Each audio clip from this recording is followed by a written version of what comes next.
आदि गुप्त नवरात्रि के 5वें दिन माँ छिन्नमस्ता की व्रत कथा, महत्व और पूजा विधि के बारे में इस वीडियो में आज आपको बताएंगे।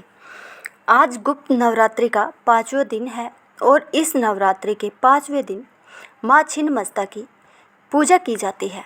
माँ छिन्नमस्ता माँ दुर्गा का एक उग्र रूप है और उन्हें शक्ति और तेजस्विता का प्रतीक माना जाता है। इस देवी के गले में हड्डियों की माला होती है। गुप्त नवरात्रि में माँ छिन्नमस्ता की पूजा का विशेष महत्व है। उनकी पूजा करने से व्यक्ति को साहस, आत्मविश्वास और शक्ति की प्राप्ति होती है। शांत भाव से इनकी उपासना करने पर यह अपने शांत स्वरूप को प्रकट करती है। कैसा है माँ छिन्नमस्ता का स्वरूप, जाने पूजा का महत्व। धार्मिक शास्त्रों की मान्यता अनुसार माँ छिन्नमस्ता का स्वरूप अत्यंत भयानक है।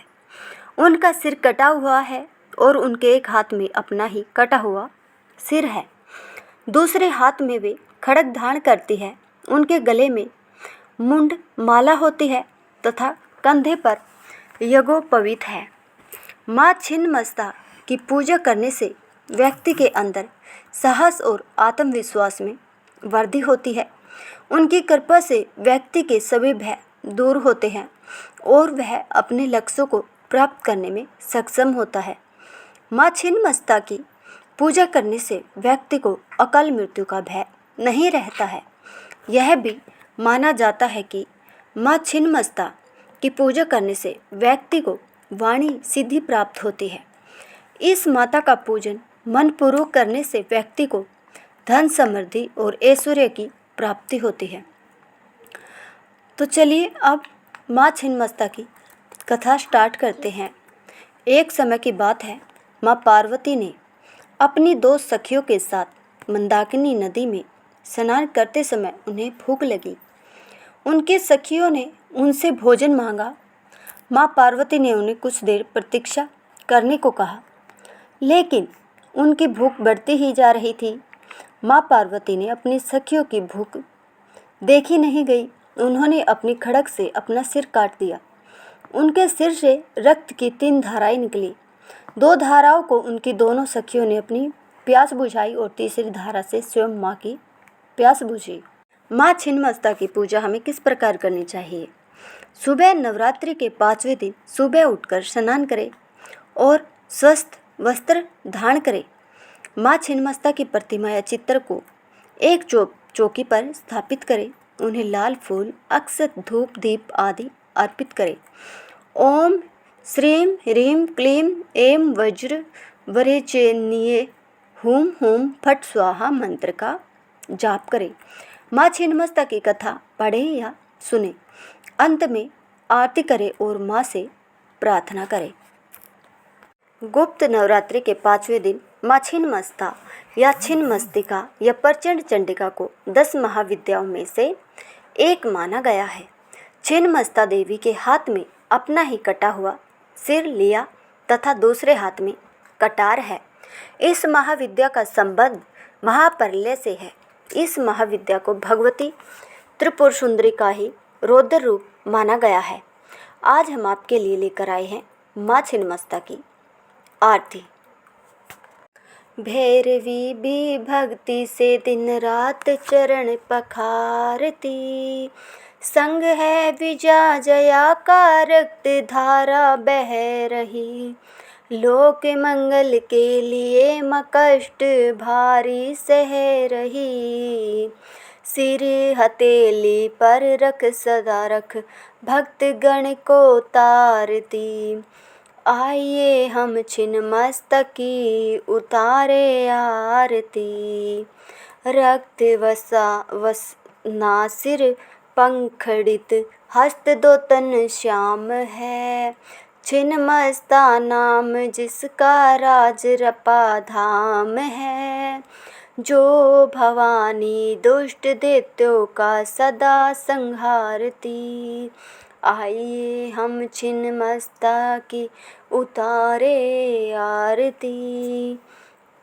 जो सती दुर्गा प्रचंडा चंडिका भुवनेश्वरी, चंडिका भुवनेश्वरी, सत्वरजतम रूपिणी, जय अंबिका अखिलेश्वरी, जय अंबिका अखिलेश्वरी। जो कराली कालिका है और कमला भारती, आइए हम छिन्नमस्ता की उतारे आरती। आइए माँ की शरण में और माथा टेकिए, दीनता दारिद्र सुख दुख को दूर वन में फेंकिए।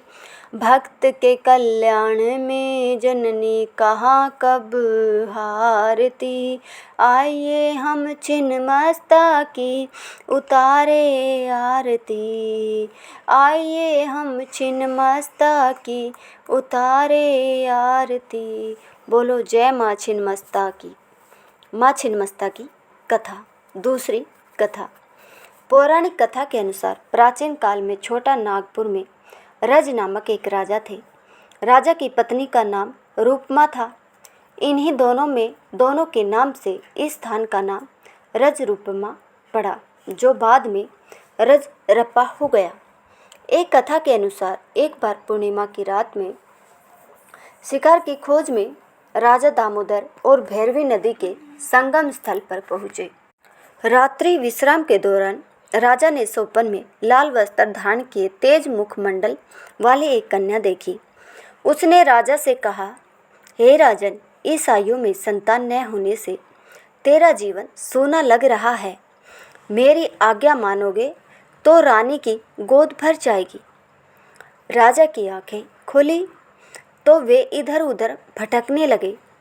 इस बीच उनकी आंखें स्वप्न में दिखी कन्या से जा मिली। वह कन्या जल के भीतर से राजा के सामने प्रकट हुई। उसका रूप अलौकिक था। यह देख राजा भयभीत हो उठे।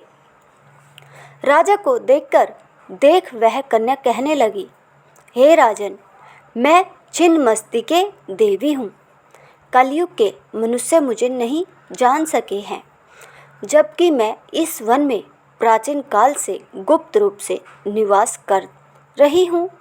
मैं तुम्हें वरदान देती हूँ कि आज से ठीक 9वें महीने तुम्हें पुत्र की प्राप्ति होगी। देवी बोली, हे राजन, मिलन स्थल के समीप तुम्हें मेरा एक मंदिर दिखाई देगा। इस मंदिर के अंदर शिलाखंड पर मेरी प्रतिमा अंकित दिखेगी। तुम सुबह मेरी पूजा करो। ऐसा कहकर छिन्नमस्तिके अंतर्ध्यान हो गई।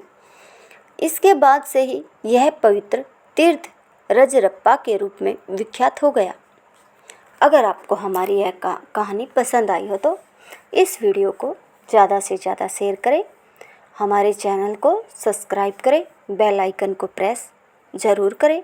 कथा सुनने के लिए आप लोगों का बहुत बहुत धन्यवाद।